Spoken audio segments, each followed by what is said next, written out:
election, darling? This is BTV, your home for memorable.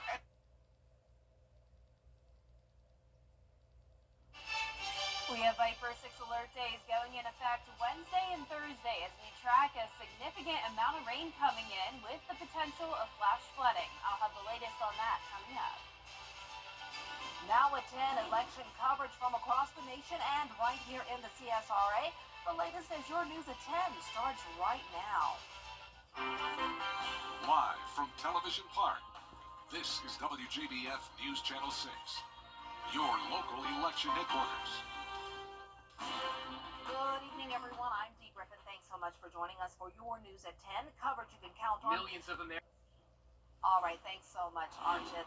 Time now for a first check of our forecast with Chief Meteorologist Jenna Petracci, and you are keeping your eyes on a Viper 6 alert day. Yeah, I mean, busy week, Dee, between Election Day and now some rain finally headed our way. I mean, it has been so dry lately ever since Hurricane Helene, but that will be changing tomorrow. And if you were out and about at the polls today, you may have even run into a few light showers. It is dry now, though, over at Washington Road on our Terry Lambert Hyundai Skyview cam. And check this out. We actually had a highest low temperature recorded today. That tied a record set back in 2003 of 67 degrees in the morning. That's like a summertime morning. So we were around 20 degrees above average. Notice we're typically seeing mornings in the mid-40s this time of the year, and typically high temperatures are in the low 70s. But today we made it to 80 degrees in Augusta, along with 0.32 inches of rain. Right now our temperatures are in the upper 60s through low 70s, and it really won't cool down much more than this. Barnwell, you're at 70, 69 in Augusta, Aiken at 68, Swainsboro at 70 as well, 65 in Crawfordville, and 67 in Lincolnton. Dew points are pretty much matching the temperature, so we have a lot of summer-like moisture across the area, so definitely a lot of that moisture coming in from the Gulf of Mexico with a breeze around 5 to 6 miles per hour. Gusts are still up to around 12 to 15 miles per hour, so a breezy night with some clouds around. Satellite and radar not showing any rain at this time, but you can see as we zoom out here, not only do we have the cold front approaching, but we also have the surge of tropical moisture coming in. Doesn't look like much at the moment. This will start to produce some heavier downpours as we go into our Wednesday and Thursday. Notice the slight risk of excessive rainfall across the entire CSRA. So we do have that threat of flash flooding. Once again, Viper 6 alert day in effect Wednesday and Thursday. I'll have a look at the futurecast and rainfall totals coming up. Back to you, Dee. All right, thanks so much. We'll see you then. Keeping a close eye on the ballot counting in Augusta, the Board of Elections warehouse is the venue where Garden City votes get added up. The process is observed by poll watchers from both parties as well as the press and public. This is to keep the process open and transparent. Of course, we want public confidence in the process, so we want to make sure that we're here to, if the public would like to see it. We also display it on our website as well, but the public can come here and see everything that we're doing because we're open to what all is going on. Dawson says the counting got a little late start due to a number of write-in votes that need to be verified before the count started on the early votes. In Richmond County, there are seats on the Board of Education up for grabs. Bria Smith spoke with Richmond County School District 5 candidates about their campaigns. Bria. That's right, Dee. Well, right now the race is still too close to call between the three candidates. That's Monique Braswell, Christopher Mullins, and A.K. Hassan. Now, if elected, Braswell says she would start with implementing policy for students of all ages within the school system. Mullins saying he'd make sure students were introduced to as many opportunities as possible, both vying for a stronger school and education system in Richmond County. The best way to run a school is through policy. So that's my focus. I'm going to be down there and I'm going to be attempting to make the policies that make our school system go even further. Our voice, our children, our future. Make sure that they understand and listen to the needs of the community and make sure that the community has a voice. I just want to make sure that also we focus on our children. I mean, truly focus and make sure that their future as well as the future of the system is going somewhere. We did reach out to Hassan and are waiting to hear back, and the vote for the school district is still being counted, so we'll keep you updated with more information as we learn it. But for now, reporting live in Augusta, Bria Smith, WJBF News Channel 6. Columbia County voters deciding on the East Swass sales tax at the polls today. Graham Lee joins us now in the studio with that part of our election coverage. Graham. Well, Dee, many eyes are in Georgia because it's a key battleground state for Vice President Harris and former President Donald Trump. But for people going to the polls, they have a big decision to make in terms of the future of Columbia County schools and the penny sales tax that helps schools in Columbia County. Now, the penny sales tax and the general obligation funds help fund many projects in the school district's 10-year building program that includes school improvements, new classrooms, technology, and security upgrades. School leaders tell us despite Hurricane Helene hitting our area over a month ago, progress continues on projects at Lakeside and Evans High School.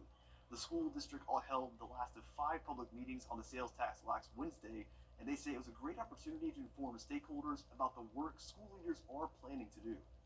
The point of those was to tell the community about the 10-year building program, as well as the East Swass, which will primarily fund that 10-year building program and all the great things that we're hoping to do with that.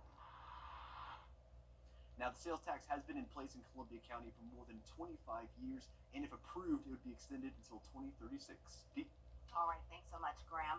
And Aiken County residents are being asked to renew its 1-cent sales tax for the next 10 years. Isabella Moody was there. Polls have been closed and votes are being counted here at the Aiken County Government Center. Wait to hear if the penny tax was voted yes or no. The sales tax is not an additional penny. It's just an extension of the current tax. For those that may not have known about this, they added a 3-page question to outline what the money will be used for.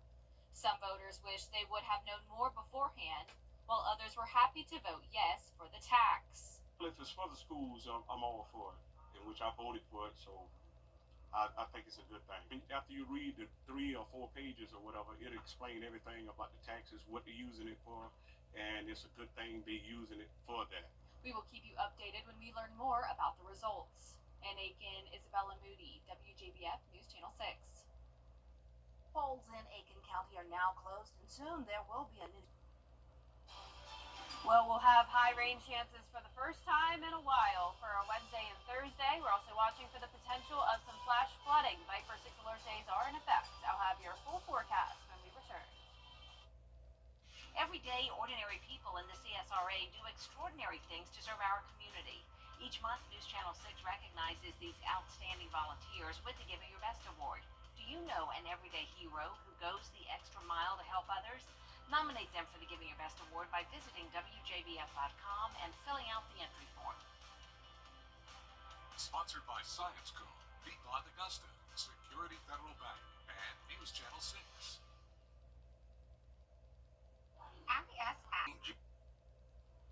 Now, your most accurate forecast with WJBF Live Viper 6. Well, as of yesterday, we officially have the longest dry stretch on record in the Augusta area, 38 days of no measurable rain. That was from, of course, Hurricane Helene back on September 27th until November 4th. So no measurable rain. That means that even though we had a few days of trace amounts of rainfall like yesterday, it doesn't really count. So this was the longest dry stretch on record and the driest weather we've had since 2005. Now, if you were in Aiken today, you may have seen a few brief spotty showers. Same case across pretty much the entire CSRA. Our Terry Lambert Hyundai Skyview cam showing a nice night here in Aiken. Temperatures are still on the mild side, 69 degrees, overcast skies. Dew point of 66, visibility okay for now, but we will see some patchy fog development overnight. Still some low 70s from Wrightsville over to Allendale. And as for our satellite and radar, we're not even seeing any drizzle at the moment.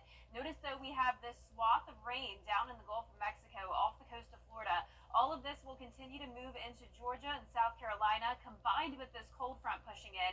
So overall, that is making for a wet setup. So even though we don't have direct impacts from Hurricane Raphael, don't let that fool you. We still have a soggy setup in store. But as for Raphael, it is getting ready to make landfall in Cuba. It's now a Category 1 hurricane as of the 10 o'clock update.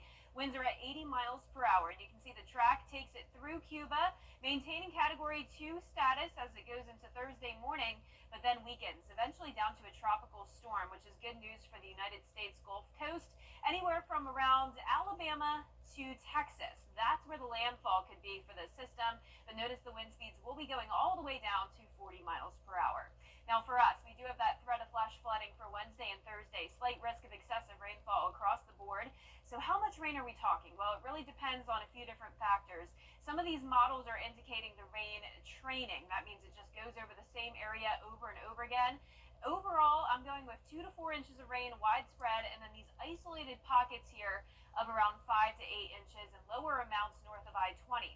Now, this is one particular model update. You can see for the most part that widespread 2 to 4 inches, but any area here could pick up rainfall totals, maybe up to 8 inches, as I mentioned. We even have some models indicating 10 inches of rain. So it really all depends on how much of this rain just sits over the same area for an extended period of time. But tomorrow morning, when you're headed out the door, you don't have to worry about any rain, just cloudy skies and some fog. Then notice it all moves in, and look how heavy it is, and that continues all the way into our Thursday morning. So a wet start to your Thursday, and then that continues into the afternoon. By around 6 o'clock Thursday evening is when we'll start to see that rain break apart and much lower rain chances into the weekend. Here's a closer look at home. It will really start around lunchtime on Wednesday. Heavy rain pretty much possible everywhere, but I am focused more so around our southern line counties where we could see the highest threat of some of that flooding, but of course things could still change. So everywhere in the CSRA, please be aware, especially if you have roof damage. If you have tarps on your home, please secure them as much as possible. Prepare for a lot of rain headed our way. And our low temperatures tonight, those will be in the mid-60s. Highs tomorrow in the upper 70s to around 80 degrees. Your 10-day forecast showing those rain chances go down to 20% Friday all the way into next week. Temperatures remain warm, a mostly cloudy weekend, and then a little bit more sunshine next week. All right. Well, we'll just get through these next couple of days. Yeah, hoping your house stays okay. I know, everybody with the tarps, including me, you know, we just have to be careful. Thanks so much. We'll be right back. Buying a home. Here in Augusta, elected officials had a meeting full of issues to discuss, but they didn't get to the people's business because the numbers didn't add up. George Escala has the story. It was supposed to be the meeting where Augusta arts groups get their grant money from Arts in the Heart. The groups were here, but not enough commissioners. A lot of people are disappointed. I understand their disappointment in that, you know, you make the sacrifice away from work to be here, and we can't conduct business, and certainly apologize for that. The meeting started with just enough members, but moments later, Commissioner Bobby Williams left, leaving no quorum. Welcome to Augusta. Just surprised. He was here. He left. No explanation. I went out to the parking lot to try to see if his vehicle was still here, and he was gone. Business could have been conducted if it was just Williams' empty chair.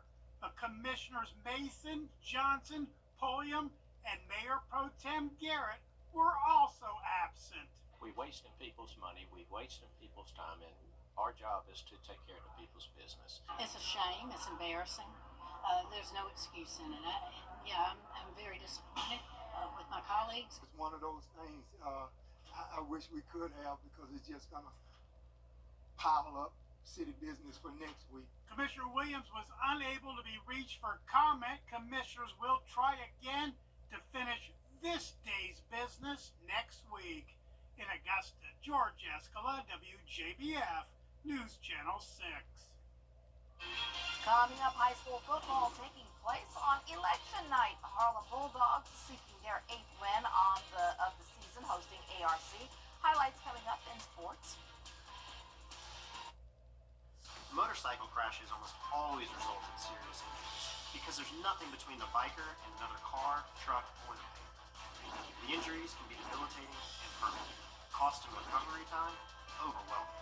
If you've been injured in a motorcycle accident, you need serious help. You need it now. Injured? Call Austin Jackson, the Augusta guy. 706-724-7224. 706-724-7224.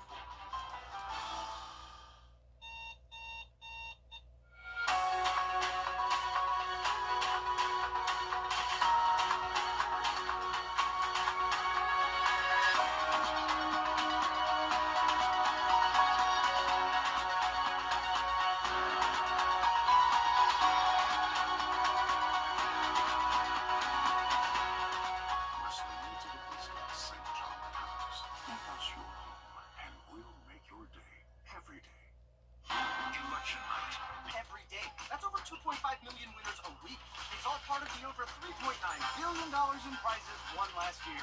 So why not get your share? You just might, but only if you play the Georgia Lottery. Now, WJBF sports coverage you can count on. The 11th ranked Clemson Tigers looking to bounce back this week, coming off a stunning 33-21 loss to the Louisville Cardinals. It'll be Clemson's third true road game of the season. If the Tigers get a sixth conference win on Saturday, it would be the 14th season in the last 16 years they were able to do so. As for their opponent, it's one of the oldest series in Clemson history, dating back to 1900. The Tigers have won 6 consecutive games against Virginia Tech. They lead the all-time series 23-12. The team is looking to turn the page and focus on the task at hand. It's disappointing when you're in control of your destiny, and then all of a sudden you're not. So we don't control our destiny anymore. But you know what we do control? Our decision, what we do today.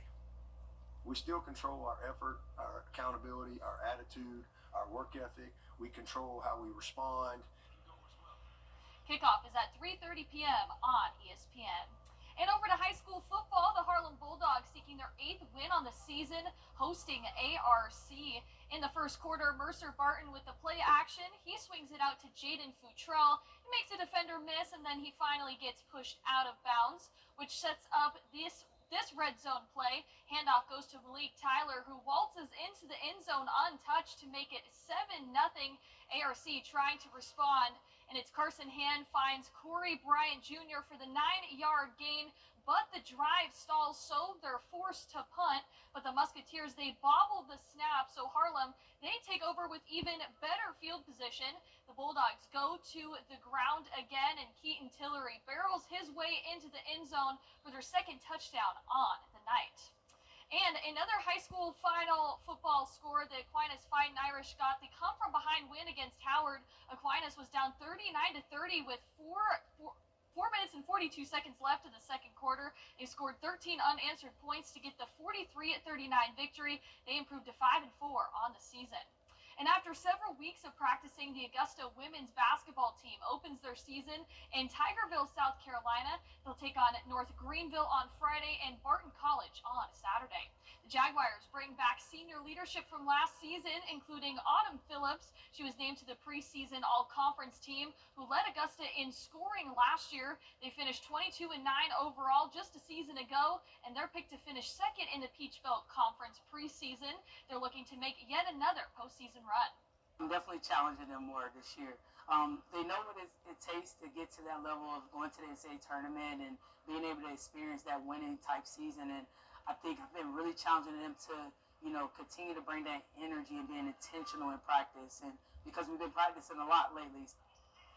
Their season kicks off at 11:30 a.m. on Friday against North Greenville. That'll do it for sports. We'll be back. Free 2025 no obligation Medicare benefits review. Call 800-861-7719. 800-861-7719. Once again, we have Viper 6 alert days in effect Wednesday and Thursday, as we'll have heavy rain moving in. Could lead to flooding, warm temperatures sticking around even into next week. We'll still see 70s and low 80s with isolated rain chances next week. All right, there you have it. Be careful out there when you're driving. That's our time for now. The news continues at the top of the hour on WJBF News Channel 6 at 11. Hogan's Heroes next here on VTV.